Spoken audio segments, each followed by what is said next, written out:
নমস্কার সুপ্রিয় দর্শক, আজ বুধবার। আজ কেমন আবহাওয়া থাকবে, বুধবার দিন কেমন তাপমাত্রা থাকতে চলেছে পশ্চিমবঙ্গ সহ বাংলাদেশ, তার সাথে পূর্ব ভারতের রাজ্যগুলিতে আসাম, মেঘালয়, মণিপুর, মিজোরাম, ত্রিপুরাতে কেমন তাপমাত্রা, কেমন ওয়েদার থাকতে চলেছে বুধবার, এবং বঙ্গোপসাগরে আগামী 10 দিনের ভেতরে কোনো নিম্নচাপ তৈরি হওয়ার সম্ভাবনা আগামী 10 দিনের ভেতরে আছে কি নেই সেটি আমরা জানবো, এবং আরব সাগরে কোনো নতুন নিম্নচাপ তৈরি হওয়ার সম্ভাবনা আগামী 10 দিনের মধ্যে থাকছে নাকি থাকছে না সেটি কিন্তু জেনে নেবো আমরা। তো প্রথমে আমরা জেনে নেবো, আমরা এখন চলে যাবো মেঘমালাতে চলে গেলাম, এবং মেঘমালাতে চলে গিয়ে আমরা দেখতে পাবো যে কোথায় কোথায় মেঘ রয়েছে, কোথায় কোথায় বৃষ্টি চলছে, কোথায় কোথায় বৃষ্টি হবে, এর ফলে আমরা জানতে পারবো। তো আমরা এগিয়ে যাচ্ছি। তোমরা লক্ষ্য করবে যে বঙ্গোপসাগরে কোনো নিম্নচাপ তৈরি হচ্ছে নাকি। তারপরে আমরা জানবো যে পশ্চিমবঙ্গে ওয়েদার মানে তাপমাত্রা আগামী দিনগুলোতে কমবে নাকি বাড়বে সেটি আমরা জানবো। প্রথমে আমরা দেখে নিই বঙ্গোপসাগরে কোনো নতুন নিম্নচাপ 10 দিনের ভিতরে তৈরি হওয়ার সম্ভাবনা আছে কি নেই। আমরা চলে যাচ্ছি বৃহস্পতিবার বঙ্গোপসাগর এবং আরব সাগরটা তোমরা লক্ষ্য করবে কোনো ঘূর্ণাবর্ত বা নিম্নচাপ তৈরি হওয়ার সম্ভাবনা থাকছে নাকি থাকছে না সেটি তোমরা জেনে নাও। শুক্রবার চলে যাচ্ছি, শুক্রবার কোনো কিন্তু নিম্নচাপ বা ঘূর্ণিঝড় আরব সাগর বা বঙ্গোপসাগরে তৈরি হচ্ছে না।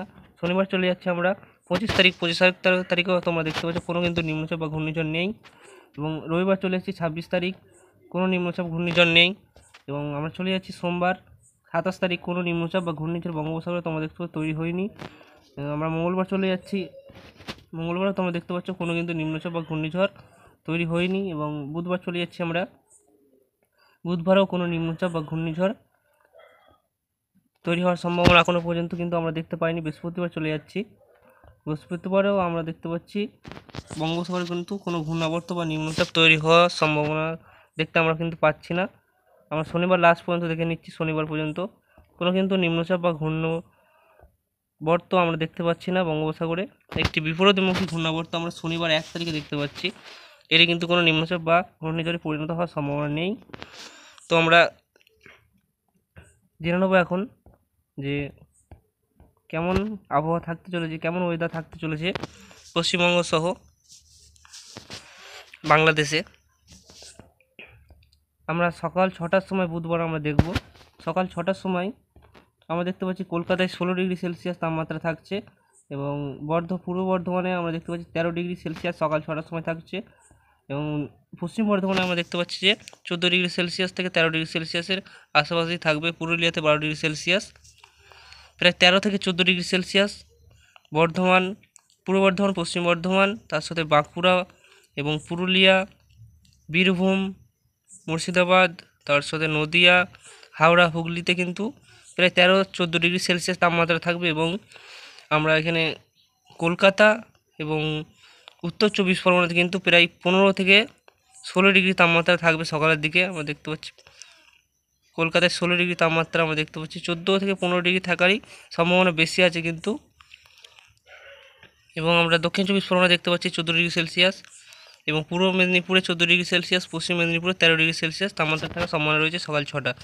সর্বনিম্ন তাপমাত্রা কিন্তু 12 থেকে 13 ডিগ্রির ভেতরেই থাকবে পশ্চিমবঙ্গের সমস্ত এলাকাতেই। উত্তরের জেলাগুলিতেও কিন্তু একই রকম 13-র ঘরে কিন্তু তাপমাত্রা থাকবে, 13 থেকে 14, এবং কিছু কিছু এলাকায় 12 ডিগ্রি সেলসিয়াস। আমরা বেলার দিকে সর্বোচ্চ তাপমাত্রা প্রায় 28 ডিগ্রি থেকে 27 ডিগ্রি থাকবে।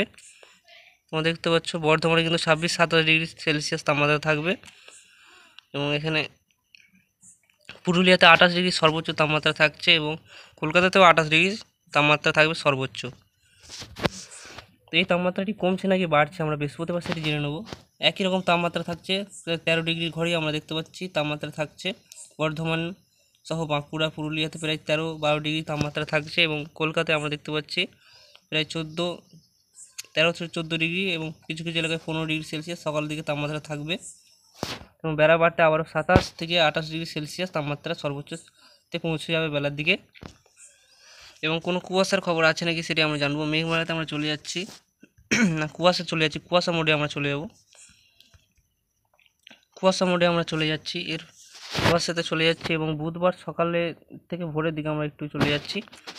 বুধবার ভোরের দিকে তোমরা দেখতে পাচ্ছ এখানে কিন্তু পূর্ব বর্ধমানের কিছু অংশ কিন্তু মাঝারি ধরনের কুয়াশা থাকবে, পূর্ব বর্ধমানে মাঝারি কুয়াশা থাকার সম্ভাবনা রয়েছে, এবং কিছু এলাকায় কিন্তু ভারী কুয়াশা থাকবে নদিয়াতে ভারী কুয়াশা থাকার সম্ভাবনা রয়েছে এবং পূর্ব মেদিনীপুরে মাঝারি থেকে ভারী কুয়াশা থাকবে। তার সাথে বীরভূম কিন্তু ভারী কুয়াশার সতর্কতা আছে। বীরভূম মালদাতে ভারী কুয়াশা থাকবে এবং উত্তর দিনাজপুরে এখানে কিন্তু প্রায় আলিপুর আবহাওয়া দপ্তরের তরফ থেকে জানানো হয়েছে যে অতি ভারী কুয়াশার সতর্কতা। 50 মিটারের অধিক কাউকে কিন্তু দেখা যাবে না। 50 মিটারের অধিক তোমরা এখানে কিন্তু কিচ্ছু দেখতে পারবে না। 50 মিটারের ভেতরেই তোমরা এত কুয়াশার দাপট থাকবে, অতি ভারী কুয়াশা। এবং দক্ষিণবঙ্গের সবকটি জেলাতেই প্রায় কুয়াশা থাকবে, আমরা দেখতে পাচ্ছি। সবকটি জেলাতেই সবথেকে বেশি কুয়াশা থাকবে বীরভূমে সবথেকে বেশি কুয়াশা থাকার সম্ভাবনা রয়েছে এবং পূর্ব বর্ধমান এবং নদিয়াতেও ভালো রকম কুয়াশা থাকবে। কলকাতাতেও হালকা থেকে মাঝারি কিছু এলাকায় কিন্তু ভারী কুয়াশা আমরা দেখতে পাচ্ছি থাকার সম্ভাবনা রয়েছে। তো বন্ধুরা, কোনো কিন্তু নিম্নচাপ বা ঘূর্ণিঝড় আগামী 10 দিনের মধ্যে তৈরি হওয়ার সম্ভাবনা বঙ্গোপসাগরে নেই এবং কোনো যে পশ্চিমী ঝঞ্ঝা সেটাও কিন্তু আসছে না পশ্চিমবঙ্গের দিকে বা বাংলাদেশের দিকে। কোনো পশ্চিম ঝঞ্ঝার ফলে কিন্তু বৃষ্টিপাতেরও কোনো সম্ভাবনা নেই আগামী 10 দিনের মধ্যে। তো বন্ধুরা, এই ছিল আজকের আপডেট। তাপমাত্রা খুব একটা পরিবর্তন দেখা যাবে না আগামী 4-5 দিনের মধ্যে, একই রকম তাপমাত্রা থাকবে। ভিডিও ভালো হলে অবশ্যই চ্যানেলটিকে সাবস্ক্রাইব করে রাখবে এই ধরনের নতুন নতুন আপডেট পাওয়ার জন্য।